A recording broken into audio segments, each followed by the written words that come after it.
MAPPA is one of the biggest heavy hitters in the current anime industry, so let's see just how much that game has leveled up over the years. From the groundbreaking to the revolutionary to the I don't know what the fuck this is, let's take a look at all of them. 2012. This was quite a slow year for MAPPA as they were only just starting to set up shop. There were only 2 entries this year, the one you can actually pay attention to, Kids on the Slope, and the one you should probably not pay attention to, TQ. Kids on the Slope is hardly an anime for everyone, with the crappy paper cut animations that I don't find appealing in the slightest, but one can argue that it does fit the aesthetics of the anime, and the music compositions are pretty damn good. The fight scenes were well off too, and the waifus all look older than they actually are. Well, everyone in this anime look older than they actually are. But all in all, Kids on the Slope was a very well-rounded anime, which is more than I can say for the other one, TQ. It's a fast-paced comedic series, but oh god was it fast. Your pause and play button wouldn't know what hit it. This is just a comedic anime about 4 girls living everyday life, but they speak so quickly that even veteran sub-watchers will find themselves rewinding. The episodes and dialogues are all over the place, you won't even know what you're watching. I was going to say every episode of the anime is unconnected to one another, but the very fact is every 10 seconds of this anime is unconnected to each other. Because Kids on the Slope is here, I'll give the MAPPA of 2012 a 3.5 over 10. 2013. What in the world? It's back! TQ. This stuff isn't over yet? Oh my god. 180 episodes. This crap has 9 seasons and 108 episodes. Plus 6 OVAs. Is anybody actually still watching this stuff? How have you not given up on this yet? This year's ranking would be so low if not for Hajime no Ippo Rising.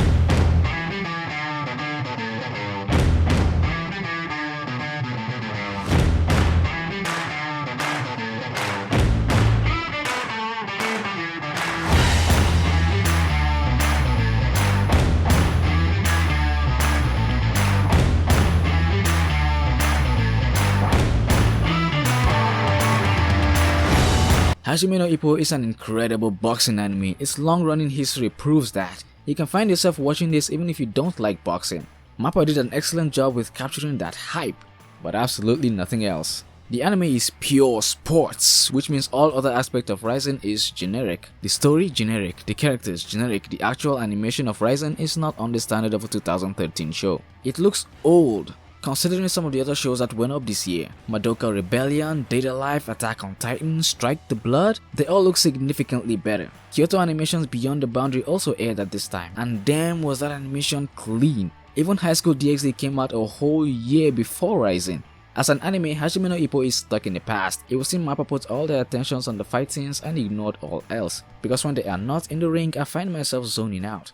Maybe I'm seeing it this way because I'm a fan of the Baki anime, and we've all been spoiled by that. Keep in mind, I'm not saying you won't enjoy watching Rising, but when it comes to boxing anime, I would prefer Megalobox. Even Vivid Strike was surprisingly better than I expected, but it doesn't change the fact that Rising still tops them in being a boxing anime.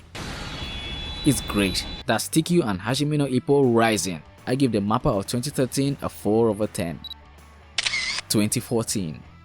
Much like Hajime no Ippo, Terror in Resonance is another anime that looks outdated for its time, which goes unnoticed because the style actually fits the anime, and it's one of the best mystery thrillers anime out there. MAPPA was finally starting to step up their game. Rage of Bahamut Genesis proves that. Sadly, I didn't quite feel the way with the last one. Garo, the Carved Seal of Flames. Not for the storytelling though, but the cartoonish art style. The always angry protagonist and the ugly CG made me unable to take the driven plot of the anime seriously. MAPPA has never been above CG, even Chainsaw Man has CG, even Attack on Titan has CG. Rage of Bahamut has CG as well, but in most cases it's not too noticeable. However, when it comes to Garo the Carved Seal of Flames, the CG is very noticeable, although the normal fight scenes were fine. Terror in Resonance was great but outdated, Rage of Bahamut was fine for the most part, and Garo Carved Seal of Flames was way off. I give the MAPPA of 2014 5 out of 10. 2015. This is the part where MAPPA started laying the groundwork for what they are today.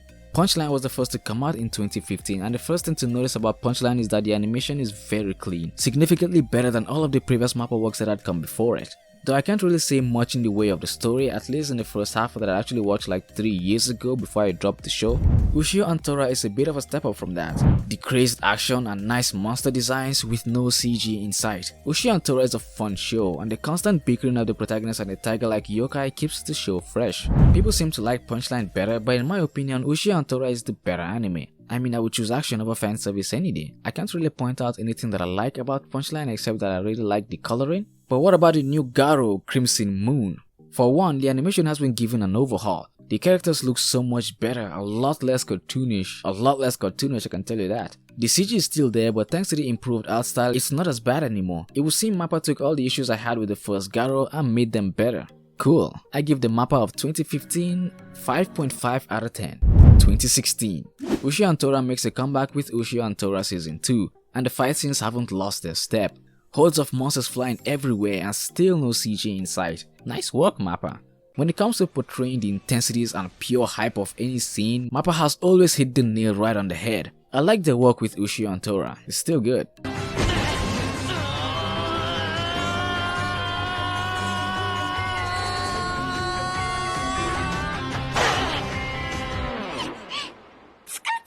Now comes another sports anime, Days. It follows a weak, shy, talentless boy who wants to play the game at any cost. Days follows Tsukamoto Tsukishi in his journey to play soccer even though he's completely hopeless. You've already seen everything that has to do with this anime in every other generic sports anime. It's a weak boy on his journey to get big. It's Naruto all over again. But the animation is just right. I mean, take a look, there's a plane or a satellite flying far in the background there. Completely unnecessary, but it's there. That is cool. But don't watch this expecting another Blue Lock, you will be disappointed. Yuri on Ice. This anime is all about MAPPA flexing the animation skills they've gained. It is bright, it is clean, it is a work of art. The characters look amazing, the atmosphere feels refreshing thanks to all the snowfall and all the white. It's great, the music is great. Though I'm not really a fan of Yuri on Ice because of all the gauge elements, but there's no way I can deny the fact that it's got some fluid animation. This is MAPPA at their finest. Though all that kind of drops with the next entry, In This Corner of the World. But to be frank, the art style fits the anime perfectly. The story depicts the life of a girl from childhood all the way to her marriage life. It's a slow life moving anime that is exactly what you would expect. It's hardly what you would call an anime for everyone. It isn't great, it isn't bad either, there's nothing wrong with it. It's just exactly what it was made to be. If you're into village life storybooks, you should really like this one. 2016 is one of the best years for MAPPA thus far, an easy 8, a significant upgrade from the last year, 2017. Money problems, waste issues, pollution, corruption. The Japanese government has been overwhelmed by all the problems of Japan that has become so bad that the only thing that can save the day is the power of idols. No joke, in this anime, idols are literally political influencers for some reason. Each idol group are their own political parties, like listening to little girls sing and dance will make your money problems go away. The premise of this anime is so stupid, I don't know whose brilliant idea it was to hand over an idol anime project to MAPPA. Idol Incident is an idol anime and that's pretty much it. There's nothing that stands out in this show except for the ridiculous premise. The story is what you would expect from watching the first few episodes alone. The characters are generic and there's nothing outstanding about the writing either. But no one can blame MAPPA for that. They want action and cool things to do, not this. And they cut corners with the idol performances too. Makes sense? Nobody wants to waste time animating girls dancing except for Shinoko. I've already seen enough anime like this for idol incidents to matter to me. I'm almost ashamed to say this is a work of MAPPA. But Rage of Bahamut Virgin Soul is a nice change of pace from that, and looks so much better judging from the previous entry, Rage of Bahamut Genesis. It takes place 10 years after the events of the first season, and one of the first things to notice is that the monsters are a lot nicer to look at. They're clearer than before where you can barely make out what you were looking at. The art style is more stable and the demon summoning animation is a lot smoother. The flight animation, the look, the colors, all an upgrade. Genesis was fine, but Virgin Soul was great. This isn't revolution, it's evolution. But if that's what you call Rage of Bahamut Virgin Soul, then what the heck do you call Garo Vanishing Line? Now that's where it's at. Just look at the animation between this and the first season, it's not even close. This isn't what you call evolution, it's playing out ascension. In just 3 years, it's left its predecessor from 2014 in the dust. The Garo setting has moved from the samurai age to modern Japan. It's not horses anymore, it's freaking power bikes now, like some anime Power Rangers. The fight scenes are good, the explosions are good. It's freaking Devil May Cry with a slice of Power Rangers and Ghost Rider, and it's freaking awesome. I didn't like the first Garo, but I'm digging this one. Good upgrade. Kakegurui. Now if I only watched the first few episodes of Kakegurui, I would have thought it was really cool, and it is. There is almost no other anime like this. Unfortunately for Kakegurui, I watched all of it and I got really tired of it by the time I finished. All the gambling always plays out the same way. Yumiko gets challenged, she looks like she's losing, everyone pulls out their crazy faces, surprise surprise, Yumiko has won. Yumiko gets challenged, she looks like she's losing, everyone pulls out their crazy faces, surprise surprise, Yumiko has won. Again. While this is the case, it is an amazing gambling anime nonetheless. There is a lot of thought put into the gambling events, but that's pretty much it. There is nothing unique about the writing, which you'll notice when you realize the fact that Yumiko is the only original character in this entire anime. No joke, there is nobody here that you won't find somewhere else. You think I'm wrong? Look at the student council president. I've seen her kind in even hentai. Is it a popular school idol? She's everywhere. Is it the bitchy MCA? Yeah, I'm sure I haven't seen him before. Is it that guy that fixes his glasses with one finger for no particular reason?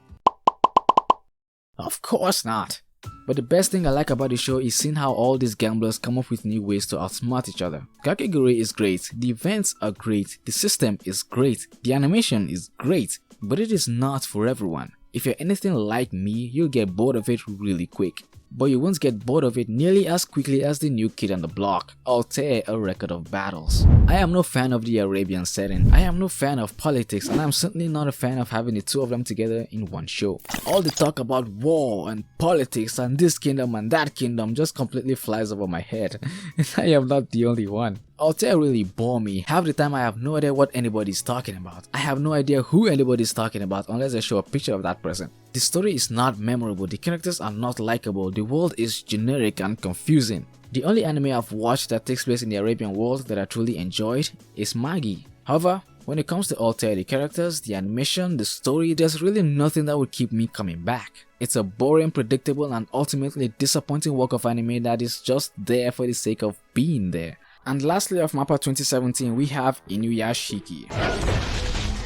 The first thing you'll notice about this anime is that it's completely CG animated, the whole way, which is a major turn-off, no pun intended. A disastrously animated work like this isn't something you expect coming from a big studio like MAPPA. I mean, what the fuck? Most people never give Inuyashiki the time of day because of this, and for the longest time I didn't either. But the sub part is that there's quite a lot to like about Inuyashiki, and there's also quite a lot not to like. But trying to narrate the story of all this anime would take too much time and make this video too long, which I'm trying to avoid, and I would like to keep them as spoiler free as I possibly can, so you can go check out whichever one catches your interest. As of 2017 they have good, but they have more bad. I give the MAPPA of 2017 a 7 out of 10. They've lost out to the previous year. 2018 was another slow year for MAPPA. Banana Fish and Zombieland Saga were the only two shows this year. Both of them can either be a hit or miss. Not too many people are fond of gangster anime, not too many people are fond of idol anime, and speaking of which, when I first watched the episode 1 of Zombieland Saga and saw things like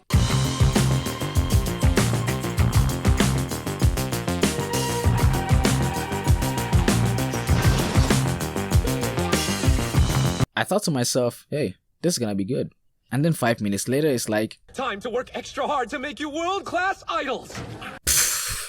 Next!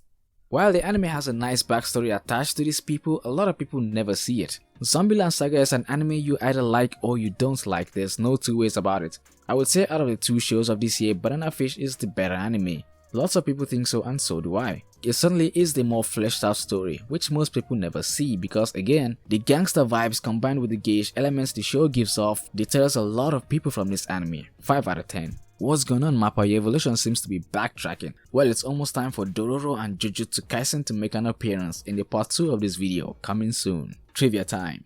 Did you know that the name MAPPA is an acronym for Maruyama Animation Produce Project Association? Maruyama is the name of the founder of MAPPA. I've known about MAPPA for years now and I've only just this week realized that fact. If you like this video then subscribe to Weebs Mojo and stay tuned for part 2.